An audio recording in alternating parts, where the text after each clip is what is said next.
remember I walked into the lab and these beautiful people came out to greet me, and they don't speak French or English, and I don't really speak really good French.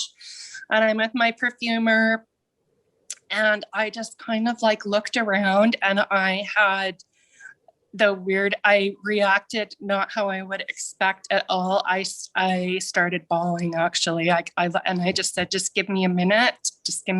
I just need to pull myself together, and then we'll carry on. And they were like, what is with, I mean, they were touched, but I didn't think I would like walk into a lab for a business meeting and start bawling.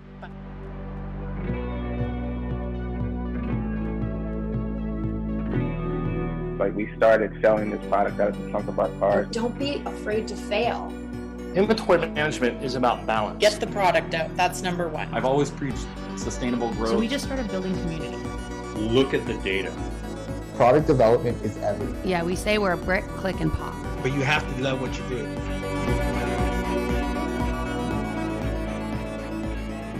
Hello everyone.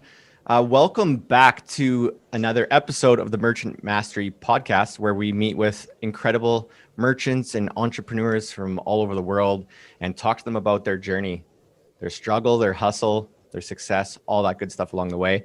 Today, we're incredibly excited to welcome Janey Ganson from My Daughter Fragrance. She's a really great entrepreneur that we've gotten to know over the last few weeks here. Really excited to have you, Janey. Welcome. Hi, thank you. Of course, also joined by my co-host here, Ivana. Hi. Hey, Ivana. Yeah. And we just got to know Janey a little bit over the last couple of weeks. Like I was saying, we were just having a pretty good conversation. And Janey, why don't we just get started? You know, lots of ideas were going through our head as we're getting to know one another, but can you just give us a background just to kick this off? Tell us about like what you've been doing in life, and what was the moment that you had this entrepreneurial mindset and you decided you wanted to go and start a business, and what was that business? Okay. So I would say my background is actually in the dental industry. I've worked in that industry for over 20 years. I've done everything from working in a clinic to doing some teaching. I'm first and foremost a consumer. So love to shop, love beauty products, love pretty packaging, all that kind of stuff. And I just, when I go into shop, I'm always like, I'm looking at the packaging, I'm looking at that whole experience. And I just thought, one day I'm going to start a brand. I'm going to do it from scratch. I think, I just, that idea of creating something tangible that people can like hold and smell and touch and put on their face or whatever. And I had that idea for years and years. I just always thought, I'm going to do this. When my daughter was born and I was on maternity leave, I was one of those women that I was okay being at home, but after, 6 months or so, I was kind of getting bored. So I thought, I'm going to start researching this, and I'm just going to kind of pretend in my mind that I'm going to do this, that this is going to happen. And so that's when it all started. So I probably spent 2 years just in like the research process, planning, scheming, behind the scenes. And then it was 2 years later when I launched with just one fragrance. That's what we started with. How long ago was that now? So it's been almost 8 years, because she was 4. And now, because she was like, I think about like 4.5 when we launched with one fragrance. So almost 8 years. Yeah. Excellent. You're in the fragrance space. Yes. How did you, you had this idea for a long time, even before your daughter was born. It's kind of percolating in your mind. You saw the vision of what this product's going to be, what this business is going to look like. How'd you go? Did you have some fragrance? Did you have some favorite scents? You know what? And people ask me, there's not a lot of fragrance businesses in Canada. It's a really hard industry to break into. Maybe like easier now because information is more accessible and that online. It's a really secretive industry, especially on the European side. It's kind of like the wine. There's a lot of correlations between the wine industry and the fragrance industry.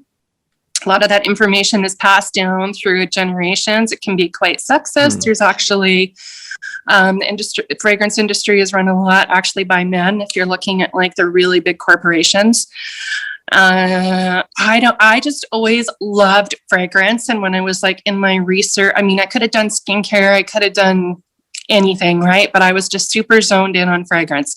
Had I known what I know now, would have I chosen a fragrance? I'm not going to change my mind, but it was super hard.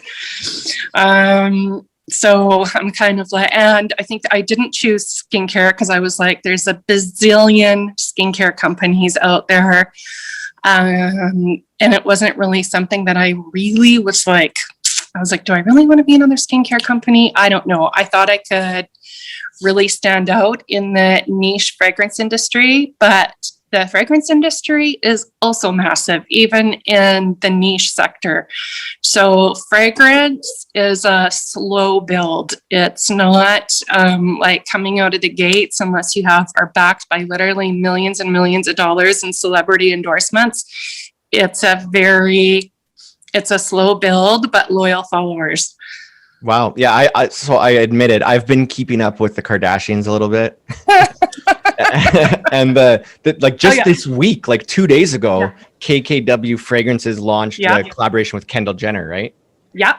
And she was leaning into the fragrances. She was like Amber, and I can't remember what the other two were, but there were three. And that was like the whole story was like, I like horseback riding and I love the voice. And these three things like really resonate with me. Was there any kind of like fragrance in your discovery process that really resonated with you? I thought it was really interesting that you just said it was like the wine industry, where I'm learning something new every day. I did not know that, but it makes sense. Yes. So there's lots of correlations with the cocktail industry and the fragrance industry. They both have kind of like really nerdy, people that call themselves like frag heads or like, and then there's people that they just like things that smell nice. They don't really like get into the science and the story of it. So lots of correlation there for sure. But yeah, you look at people like the Kardashians. Paris Hilton has made millions off of her perfumes, millions. So unless and I am not that person. So, you kind of have to go be authentic with who you are and what your story is. I'm a mom. I've made a brand around a daughter theme, and for me, that's authentic. So that's what we've done. Janey, you said two really interesting things that stood out to me. One was about the fragrance industry being secretive, because that's something that we've heard. This isn't the first time that I've heard that. I've also heard it about the beauty industry, especially when you're, trying to kind of find a manufacturer and stuff like that. It's very hush hush. Nobody wants to kind of spill the beans. Yeah, so I really love that. And also what you said about had you known what you know now before getting into the fragrance industry, that's also something that I've heard, quite a few entrepreneurs where they're like, if I had known, how hard it's going to be, or if I had told my whole family and they, tried to talk me out of it, they might have succeeded, because it really is really hard. So is there, do you kind of have any examples that stand out in your mind about times where maybe you were like, oh man, this really, what have I gotten myself into? Should I stop? Should I, any roadblocks? I know ignorance, you know what? Ignorance is complete bliss. Thank God, or entrepreneurs would not do what we do. But now that I have the information and I look at, what I've done, I'm, I thought those first 4 years of business, that was like getting like that was like a university education in entrepreneurship that you could not pay for. I learned so many things in that time. So, but yeah, it is hard, and it's not, if you're doing it, the right way, and I decided to go the route of having, collaborating with a perfumer in Grass and working that way, and then having the raw materials sent to me and doing the blending and stuff here. That whole journey, insane. And the first time that I went to, you know, did the trip there and went to the lab where we do our concentrate. So the concentrates, if you think of it of like literally making like orange juice. So you have your orange juice concentrate, that's your proprietary blend, and then you're blending it. So when I say our concentrate or our raw materials, they are doing that for us. The lab that we use, I'm going to keep them anonymous just for proprietary, and they're Sure. super secretive. But they do stuff for like Hermes. I mean, in like businesses, like companies that I have really no business being in the same category of. And I remember I walked into the lab and these beautiful people came out to greet me, and they don't speak French or English, and I don't really speak really good French. And I'm with my perfumer, and I just kind of like looked around, and I had I reacted not how I would expect at all. I started bawling, actually. I just said, just give me a minute. I just need to pull myself together, and then we'll carry on. And they were like, what is with, I mean, they were touched, but I didn't think I would like walk into a lab for a business meeting and start bawling, but that was the react, because I realized how much work. And then I'm like sitting in this lab where all these companies are doing business. I'm their smallest client, and there I am. So yeah. That's actually something that I learned this year. I had no idea that Grasse, France was the perfume capital of the world. And Yes. the only reason I learned that was because I watched an episode of The Real Housewives of Potomac, and one of the girls on there, she was starting a perfume brand. I was like, what? Like Grasse, France? I never even heard of it, but it's a beautiful region. Yeah, it is. And how did you even connect with somebody there? Like, was it a Google search? Did you have somebody who connected you? How do you even open that door? That's why it took me 2 years. I just like literally was like spending time online, reading every article I could about like fragrance and just anything that would give me like a shred of information. And I saw this woman's name that came up in an article. She's from British Columbia, and she's living in Grasse, and she's basically one of a handful of independents. So she depends on people like me and other brands. And I was like, well, if she's from BC, she probably speaks English. And I just literally hunted her down. I mean, I could be a private detective. I swear, in those 2 years that I was doing research, the things that I found out just from like digging, and I'd find an article and I'd find a name, and then I would take the name and I would just like search until I just basically tracked her down, and I found her in France. Yeah, because I was going to ask, like, obviously the language barrier might be a problem, but if you have somebody there that's able to actually, go there with you and help you with that, that's I would imagine a huge help, because my French is quite rusty. I don't think I could handle it. So this is all for your first SKU, right? Like this was for your first product? Yeah. Just one at this time. This is just for one product. I mean, that one product was probably like 4 years of work, because it was just so much work. And then I was like, okay. And then like, once you've gone through the formulation process, and you're like, where am I going to have this manufactured? Like, where the heck am I going to make perfume in like Alberta?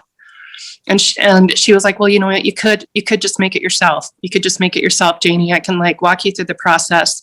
You could just do it yourself. And I'm like, okay, let's do that. And so then that was like another rabbit hole of how the heck do you blend and filter and cure perfume? So then another learning curve. So that's 4 years ago. At the time, is your 4-year-old daughter helping you with the blending? No, she's like, what are you doing? No, now she's very much attuned to like what's going on and what, yeah. I was just going to ask, I'm curious about the process, because obviously I'm not a fragrance expert, but how precise of a process is it to actually get those proportions right? Like, do you have to be a chemist to do this the right way? Is there a lot? The reason that we use a lab is because when they're weighing everything, it's actually done by a robot. So it is like down to the drop. So when you're doing a product and you want it to be like consistent every time. I mean, most perfume, everything's done by weight, but theirs is done robotically by weight. So extremely accurate. All they do is fragrance. And then there's also regulations. So we comply with a organization called IRFRA, which is the International Fragrance Association. So, there's lots of misconceptions about fragrance. People think that people are just like dumping stuff randomly in and it smells good. And that is absolutely not true. There are really strict regulations if you're complying that you have to follow, and everything is regulated, and naturals surprisingly are the most regulated because of the allergens that they contain. Right. Yeah. Because you don't want somebody to spritz it and all of a sudden break out in some massive rash. That could be a PR nightmare.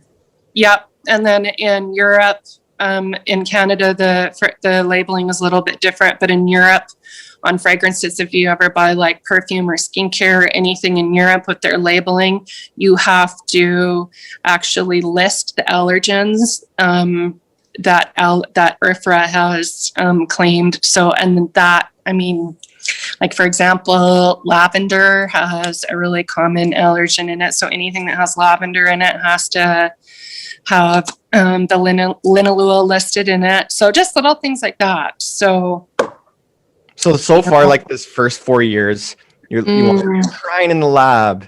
You're not realizing how rigorous this process is, but you've been resilient. Like, you kept at it for 4 years.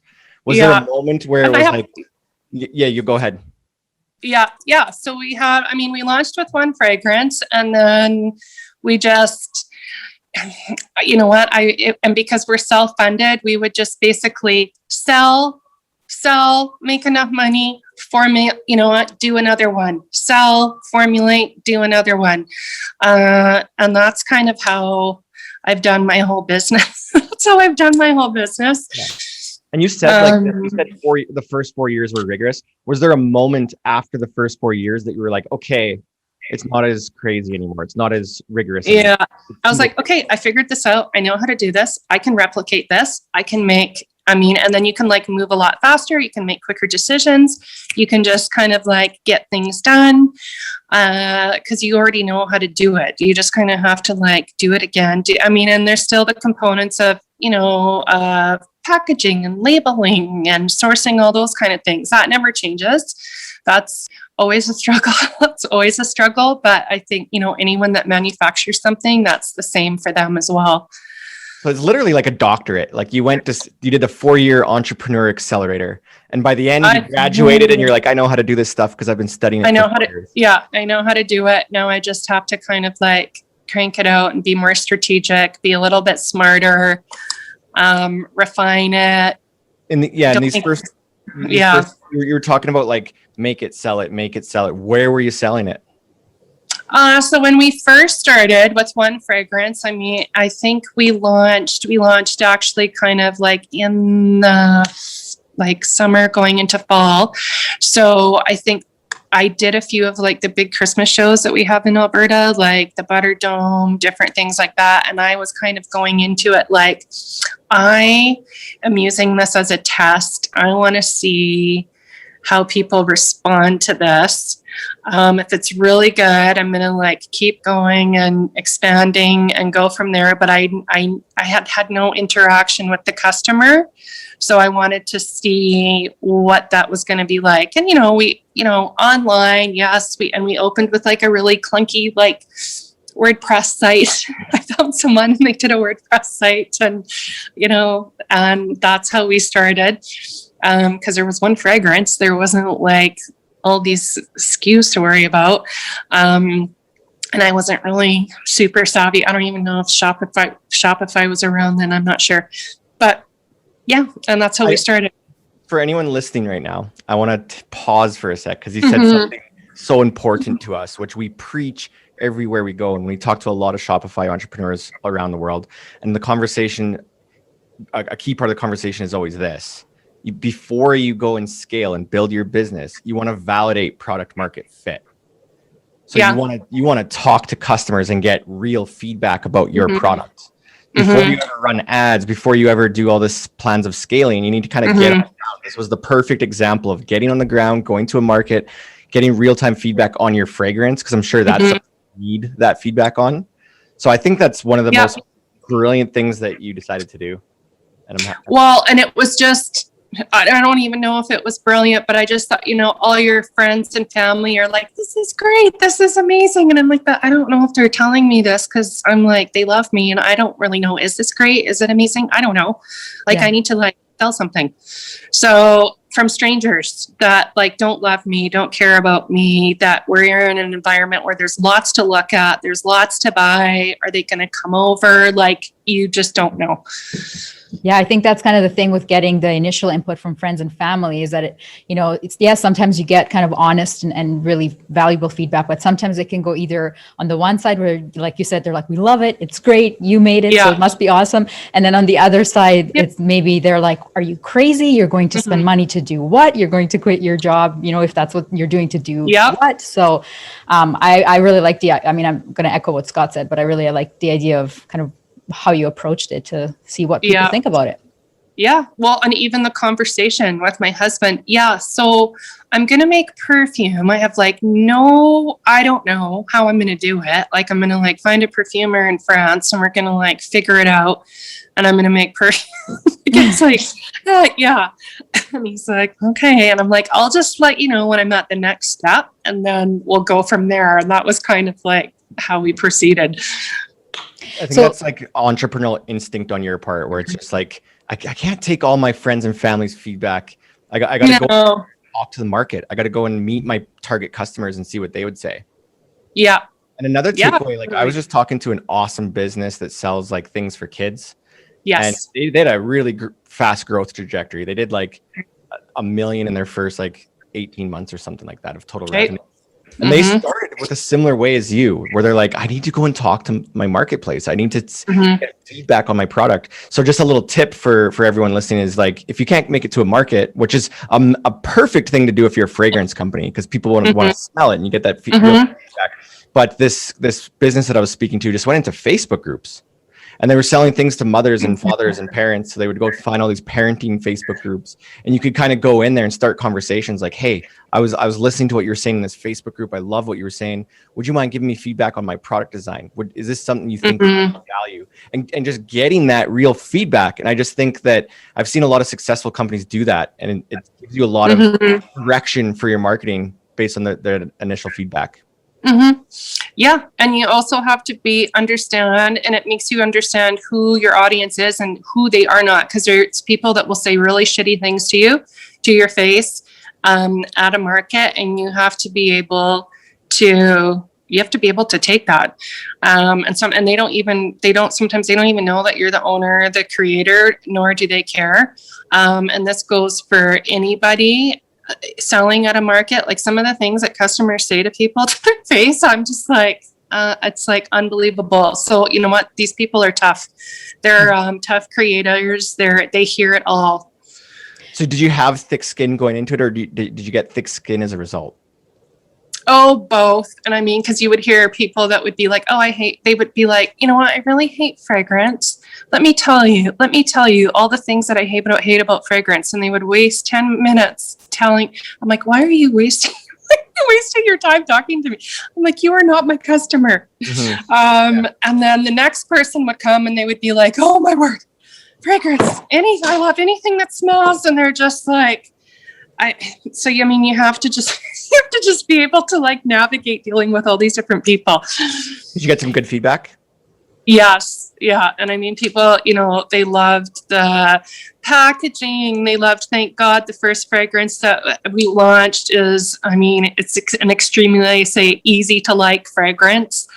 It's not, a very polarizing fragrance. It's kind of right in the middle. It's very fresh, clean, happy, which most people like. And then we kind of started getting like more specific after that to people's likes. And, you know, they loved the poem on the back. They loved the whole experience. So it was really interesting and helpful because you would hear all the conversations, you know, as they're shopping, when they're talking to someone, they think that you can't hear them. And and I mean, it's also helpful. So let's talk a little bit about building your brand, because I know when I looked at it, it's very, you know, like it strikes me as very feminine, very floral, very pretty. Is that a reflection of the sense that you have? Did you have an idea when you started that this is how I want it to look? And of course, the name as well. Like, was this something you knew that's what you wanted to call it? Or did you have an aha moment at some point? I think the name just came because I was in like that mom mode when I was doing research, and I was like, okay, I'm gonna like do this for her because she's gonna she's probably gonna grow up in this business. She's gonna watch me. So I kind of did it to honor her, and then I kind of evolved into like more of a theme, like a very like feminine theme. There's a lot of.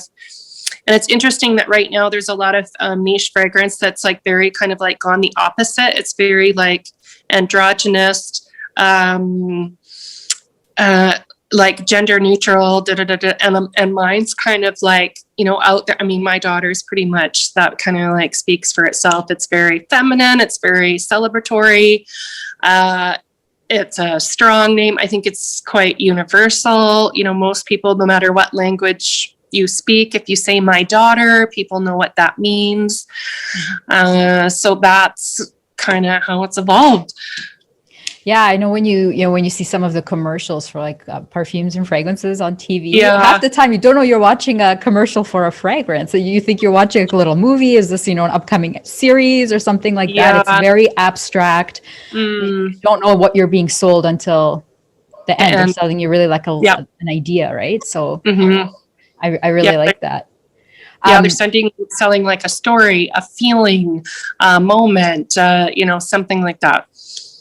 Do you have plans to add more scents to your collection? We do. And actually we're in the middle of a rebrand right now. So actually our packaging and that it's going to, like, by Christmas time, everything's going to look a little bit different. The name and everything will be the same. It's just a refresh. We do have a new fragrance that we're going to be coming out with here. So that's exciting. It's just everything's taking a little bit longer because of COVID. What time, like, because you started with the one, what time did you decide to introduce a second? And did you I think like the next year we cranked out another one. And then another, like, how many are you at right now before? We have 5 fragrances right now. And then we did the botanical mists last year during COVID, which is like, you know, like a lavender spray for your pillow, a meditation spray. And then we did, which was specifically because of COVID and it's turned out to be crazy. We did the honey soak. So we have a bath product that we're so like, the response has been crazy. So we may do a whole kind of honey line that's all around sensorial products, just because we've had such a good response. So, yeah. I think that goes back to listening to your market and your audience and then pivoting your direction based on that feedback. If you're seeing a great response with honey, let's go all in. Well, yeah. And because of COVID, you know, people, for me, I was like, bathing all the time in my house. I was like, if I'm bathing like all the time, other people are probably bathing all the time. People aren't really like dressing up, putting fragrance on, although I wear fragrance to bed, literally, but I know I'm not everybody. So I created this honey product, and that has been extremely, extremely successful, and the response has been amazing.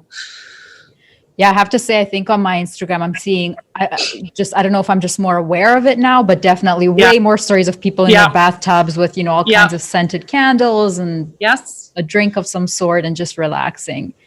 Yeah. Well, because they're not going out. So things like, you know, bath products, candle, body care, art, all these things for our home to make us feel better. I think, if that's what people are purchasing right now. So you kind of have to be willing to I'm sick of the word pivot, but you have to be willing to switch it up as fast as you can. Yeah. And I was just going to make one more comment. I did read, and this was something that was new to me. So that goes to show you how little I know about fragrance. But I read somewhere that you're meant to layer fragrances on. So how in the packs you'll get the lotion, the body lotion, and then the actual scent, and then I don't know what else. I always thought, I'm like, man, are you supposed to put all of this on at once? Isn't it just going to be overkill? But then I read that, okay, you're actually meant to layer, do your body lotion, and then you do a little spritz or whatever. Is that accurate, would you say? Yeah, and because the fragrance likes moisture, and we live in Alberta and it's really, really dry here.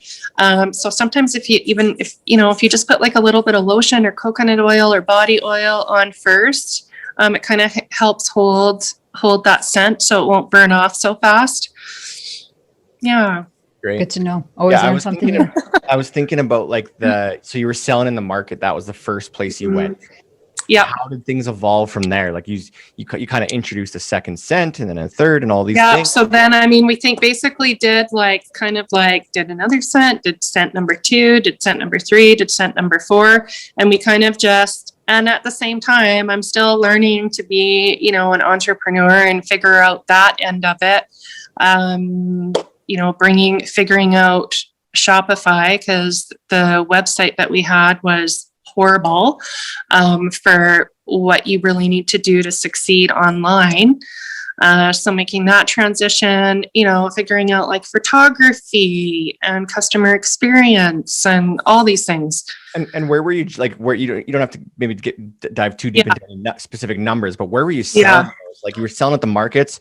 I know you do wholesale, you're selling in retail locations all over the world. I saw that you're selling in Australia. What was from market to what was the next sales channel? Would you say it was mostly wholesale next? It was mostly wholesale. And we are kind of we're a little bit of everything. I would like to kind of do mostly online. But I think, you're always going to need some really good wholesalers that represent your brand really well, that are good ambassadors, and it's a touch and feel product. So for people to be able to touch and feel it in person is so important. We do have sample kits on our site, but that experience of seeing the bottles and the packaging and all of that, if they've never seen it live before, it's good. It's always good for them to be able to see that in a store or in a market experience. How many stores hold your products right now? We have about 50 stores right now, that some of them are just seasonally. Some of them are kind of and then Ivana and I had chatted a bit. We're looking at doing Tmall in Asia.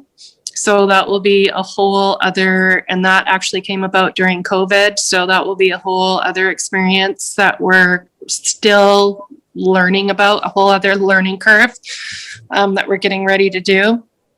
So it's 50 stores right now. And I mentioned Australia and Canada. Are those the two countries? Are there any other countries? No, that's basically it.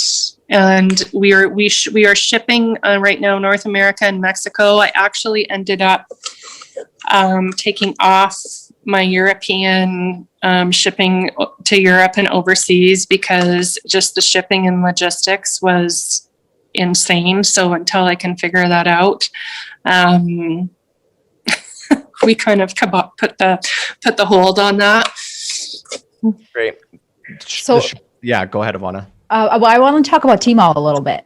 We briefly touched on it, but I think this could be a really massive opportunity. So for those that don't know, can you explain what Tmall is? So Tmall it's under the umbrella of Alibaba. And it is, so if someone in Asia, if they want to buy Kate Spade or Gucci or Burt's Bees or something like that, where they buy it from, they will go onto Tmall. It's basically an online store. It used to be called Taobao. Now it's been shortened to Tmall. And it's basically, it's your own store. And that's how people purchase. That's how they're purchasing North American products in Asia. Which and is we a will huge be- market. It's Huge a huge, it's a huge market. And we will be doing something that's called cross-border trade. So that is how you kind of get through doing things like animal testing. If you are not, because that's why we've always been like leery with China, because we don't want to do animal testing. So they're called trade-free zones, where there are warehouses, and I'm going to call them retail consulates. There are ways to get around that, because there's lots of companies that don't want to animal test or anything. So they will use a trade-free zone, do cross-border trade, and that's how you get around it. So can you explain to me logistically how this partnership will work? Like, are you just fulfilling orders on like an order by order basis? Do you have somebody you partner with? Do they buy wholesale from you? How does that side of it work? So we have the company that we have partnered with. They're actually out of Calgary, but they are Asian and they do business in Asia. They sell jewelry. They sell clothing. They're well versed in how to do this. So we have partnered with them. So how that works is we will basically, according to what they want, your orders will go on a pallet. So it would be like a big bulk order. You would send it over. It would go to a distribution warehouse center there. And then when stuff comes through Tmall, it's basically, but they are managing it for us because they, that all has to be, language appropriate. So it has to be in Mandarin. The business end of it is all overseas. So we are lucky enough to have someone do that for us. So all the fulfillment and everything happens overseas. You're shipping the product over. And then do you get, do you get paid right away, or do you get paid as they sell each item? How does that work? You get paid. So how we will be working with them is we are selling to them. So we are selling to them. Yeah. Cool. Yeah. I think that's going to be a massive opportunity for you. And you said this came out of COVID. So what do you mean by that? How did you connect with them? Came out of COVID. Well, you know what? And it was a company that we had they had tried to connect with us a few years ago. And we were kind of like, oh, I don't know, like if we're like really ready for this, or this is like the right time. And they weren't really ready either. And then because of the COVID climate, they had, reached out to us and been like, hey, we want to like meet you. We're ready to pull the trigger. COVID has not affected our business whatsoever. In fact, it's flourished. So we just started having business meetings and talking, and we've done, they came out to the barn here and we did a live on their platform. They also have they own their own audience, and it's really interesting because they have their own app. They own their own audience because they're selling product out of Calgary to China live. And so they already have those people. So yeah, I think you're really onto something there, because this is something that I have seen. Like, obviously I subscribe to like 1,000,001 e-commerce newsletters, and one common thread that I've seen in all of them is this kind of live shopping where it's almost like infomercial style. Yep, totally. But it's very popular in China. It took me a while to wrap my brain around it. I was like, I don't understand what you're talking about. They were explaining it to me.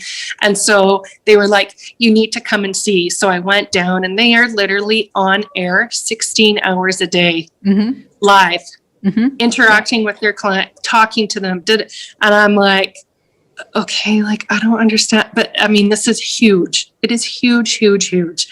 And so I'm like, okay, well. Yeah, I mean, I've seen like Kim Kardashian on some of these selling like skins products, where it literally is like just on live, and you can answer any objections to the sale right away, any questions people have, so that they're more likely to just buy right then and there. I think this is going to be a massive opportunity. We did a live sale. We live streamed from the barn, and then it went back to the studio in Calgary.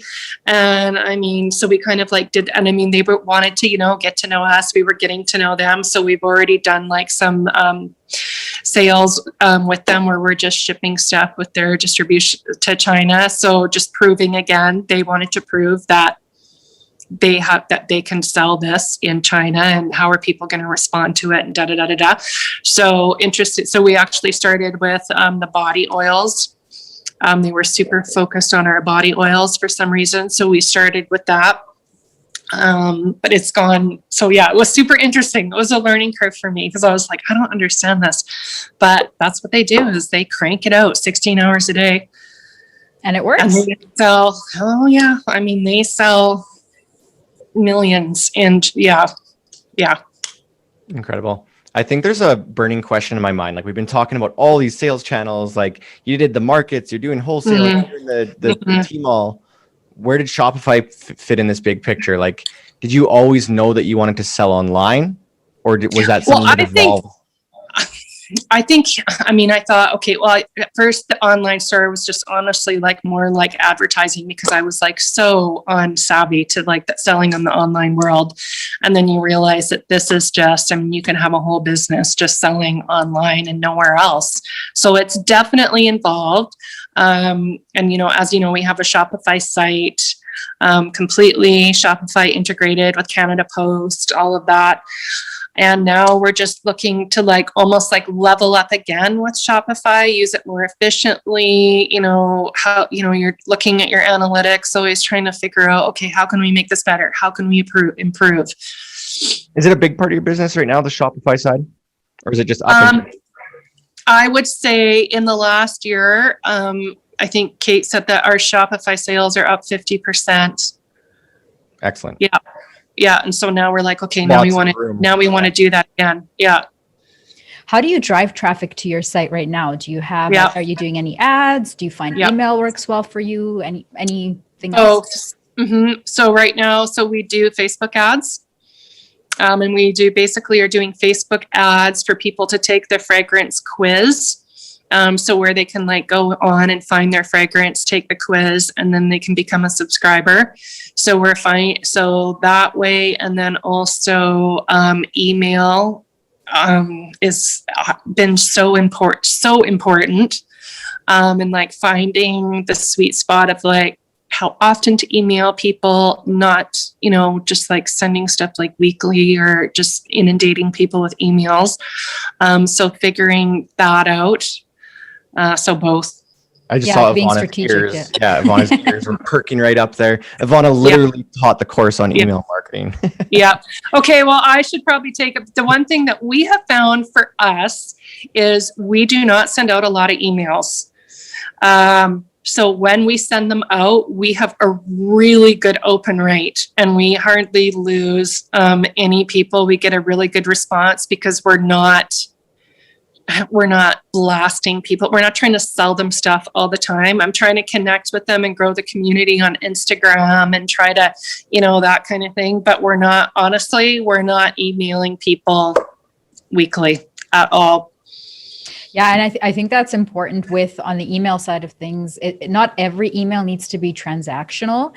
You shouldn't be afraid to ask for a sale, but also it's about your brand. You know, who are you, the founder? You know, the story behind you and what you stand for as a brand. Like these are all things too that do, you know, kind of encourage people to buy from you if they identify with you as a brand as well. Yeah, it's so true. So just finding the sweet spot on like when we email, why we email people, you know, that kind of stuff. And then also because we're consumers. So I subscribe to lots of newsletters and lots of different companies and going, okay, what experience am I really liking as a consumer and which one is driving me crazy?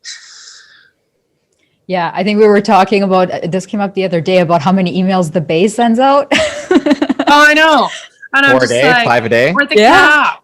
The Gap, it's a lot. Old Navy, and I'm like, I guess they have stuff to sell all the time, but they have such a vast product catalog. They always have something, and I bet you every single one of those emails generates sales for them. But I'm sure it does. So it's like, okay, well, I don't want to like kill my community by sending them emails all the time, but yeah, just finding that like sweet spot. Yeah.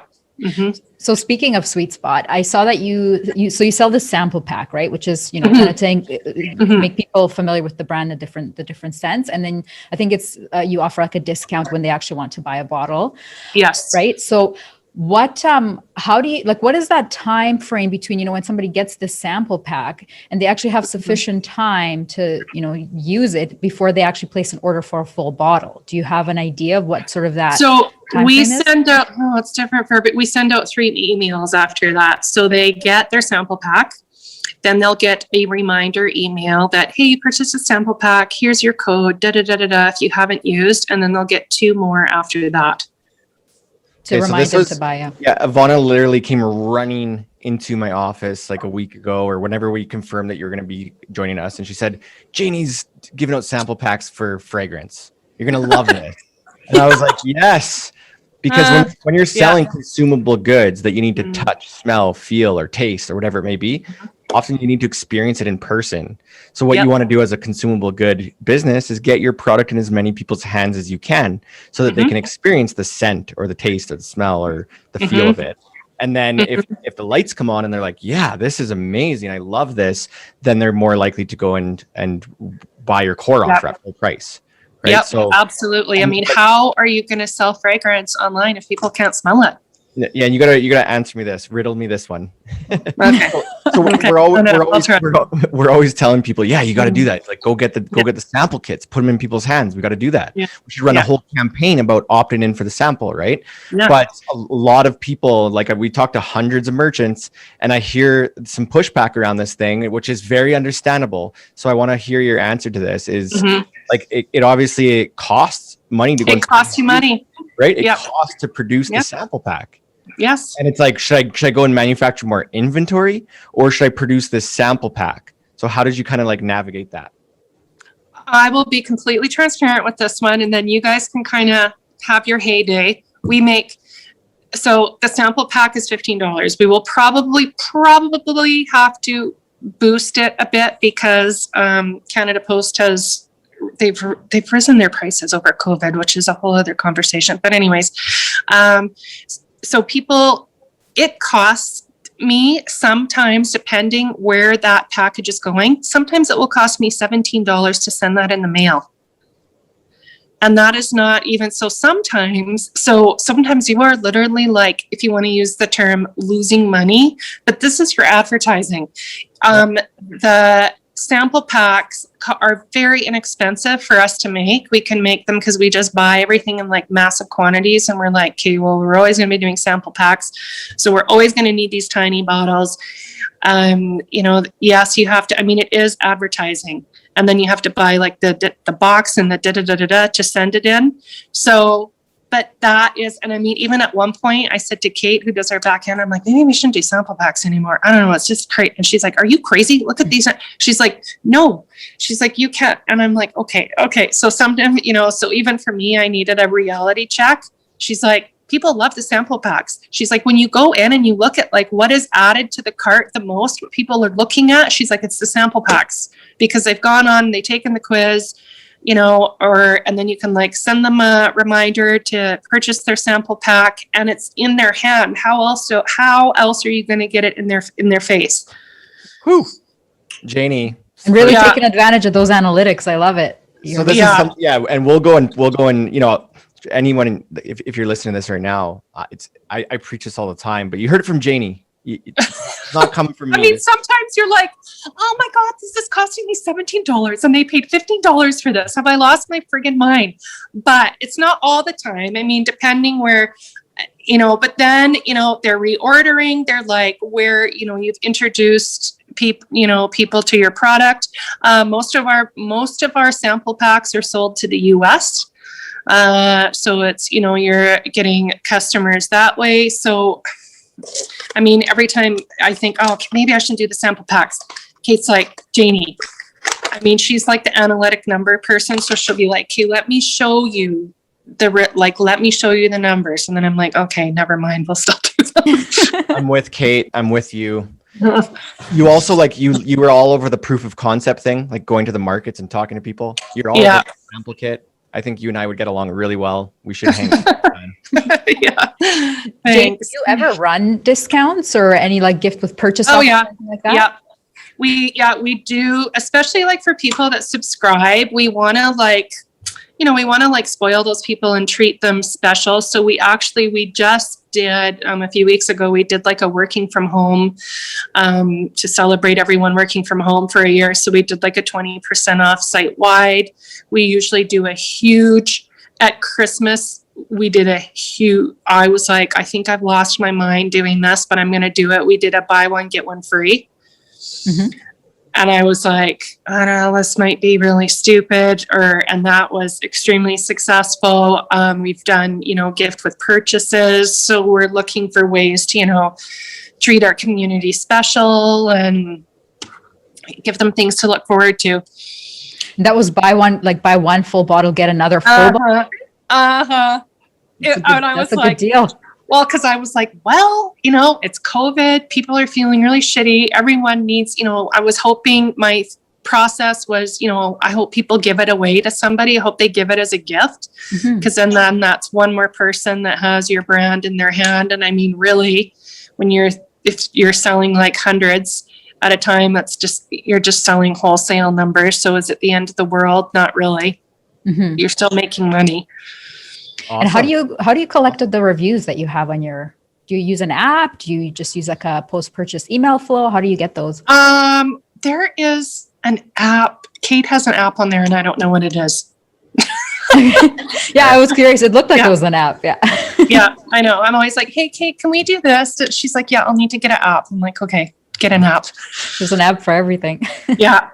Exciting. Where's so this has been exciting. I definitely want to follow your business forever. Can you, what's your URL? Can you just spell it out? Right now? It's mydaughterfragrance.com. So just mydaughterfragrance.com. Everyone go check that out, but we're not quite done. I just want to hear from you. What's happening with you? Like, you doing the Tmall, grand things are you doing in the next couple of years? Well, with this whole honey thing, our Asian clients have asked for us to do, so you heard it here first. No one knows this. We're doing a honey mask. So even though I was like, no, I don't want to do facial care, I will be having a honey mask, because they were like, we want a mask that they can not only bath in, but they can put on their face. And it's also, we have found an amazing Alberta producer of honey. We'll be doing a honey perfume, possibly a honey lip serum. So still fragrance. We'll always do fragrance, but they are quite excited about this honey aspect, because honey in Asia is highly sought after. And we have really beautiful honey in Alberta. So I can see us doing more with that. Yeah. Are you a frag head now? Yeah, although some of the fragrance, I'm like, I watch their stuff and I'm like, I love the community. But I think my head is sometimes so in the business part of it. It's hard to be a frag head, but listen, I'm like her. I love all fragrances. I'm still like buying different fragrances. It's my mom, and it's like, my daughter's like, Mom, you have a perfume business. Why are you buying more perfume? I'm like, because I like it. I just genuinely love it. So yeah, because there's like the people that have a tray of perfume in like their bathroom. There's like 20 different bottles, and then there's like people like me. I have one, and that's the one I buy all the time. So I think I have Rubbermaid containers full of perfume. Oh wow. Are you gonna join? You gotta join our Facebook group and share a photo of the Rubbermaid container. Okay, I have a Rubbermaid. Yeah, and then I have. My husband says you could open a store in our bathroom. You have so much stuff in here, and it's true. I do. I have an insane amount of stuff, because I just am first and foremost a consumer. I just love it. How do you even decide which one to spritz? Like, is it just depending on what mood? It just depends what mood I'm in, or maybe I'm like researching a certain ingredient, or I'm like, okay, like what direction do I want this to go? So I'm just like trying to, work something out in my head. The next fragrance that we're going to be launching. So here's a scoop. It's blackberry. It's called Blackberry Rose Parfait, and it's based off of a place that I visited in Japan, this flower market, where they have this gorgeous cafe that's attached to it. They serve you like parfaits with like roses and berries. And I mean, it's so pretty. So, and I did a trade mission there 2 years ago. So it's been, 2 years. So 2 years it took to do this fragrance. So it's off of that dessert that I ate that had like berries and roses and ice cream and all this good stuff in it. I think if this Zoom call, if it could have a scent, it would smell really good. Like if there was like a sensory experience. But Janey, one last thing that I wanted to touch on, and something that really stuck out to me on your website, because I was kind of, going through your about page, and you have a beautiful website, by the way. But you have a little, you have a little note from, it's kind of like signed, like, your working mom, and it's basically like an apology to your daughter for, that you had scrambled eggs and pudding for supper the night before. And I think that's something that a lot of working moms can identify with, because you built this business while, still working, you still work part-time. And, at the time, I don't know what your schedule was like, but, why did you put that on the About Us page? Are you trying to speak to moms, or? I think I'm just trying to like translate, like really like, this is kind of like what I'm all about. I'm not the most, pretentious person in the world, even though, I like pretty things. I like, just trying to like keep it real and be authentic. Yeah, I really like that. I think it's something that a lot of moms can identify with, especially when, you have like your day job and you have your kids, and then you're trying to, get this business off the ground on the side. It's a tough job. So sometimes it's like, if there is scrambled eggs and pudding for dinner, that's just what it is. And you can't feel bad about it, right? I know, that's just what it is. Like, I've seen the meme on Facebook. The other bane of my existence is making kids lunches, and I only have one daughter. And at the end of the year, it's always like, here's a potato and a crouton, figure it out, because you're just so sick of making. You're like, how are you trying to be creative with kids' lunches? It's like, no more like dinosaur shaped things and cutting. No. I want to ask you one more thing too here, and we'll wrap up. But so if there was somebody listening and they were like, wow, I am a little bit of a frag head. I was really resonating with what Janey was saying. I want to start a fragrance business. You learned a lot in those 4 years. What couple tips would you give to kind of streamline that whole experience or to get off on the right foot? I would say be prepared for the ride, because it's not going to be a smooth one. Know your regulations. Do your research. Understand that fragrance is a slow build. This isn't like, I don't know, like something that, unless, like you're a celebrity or whatever, you're not gonna, or you have millions of dollars behind you to throw out insane amounts of like advertising. Just be prepared for like a slow build, but very, very loyal customer base. I like the loyal customer base part. That sounds fun. Yeah. All right, Janey, thank you so much for joining us. I feel like I am a bit of a frag head now and a little bit more of an expert than I was yesterday. I know, I'm embarrassed with my one perfume. I gotta go get more now. Okay, well, we gotta get you some more perfume. Yeah, help Ivana out. I want a Tupperware container full of fragrance too. Thanks so much, Janey. And thank you. Everybody, we'll be back again next month. We have actually somebody in the beauty space who's a bit of a influencer in beauty products out of Florida. We'll give you more information about that in the weeks ahead. Enjoy the rest of your day, everybody. Thank you so much. Okay, thank you. Thank you. See you guys. Bye.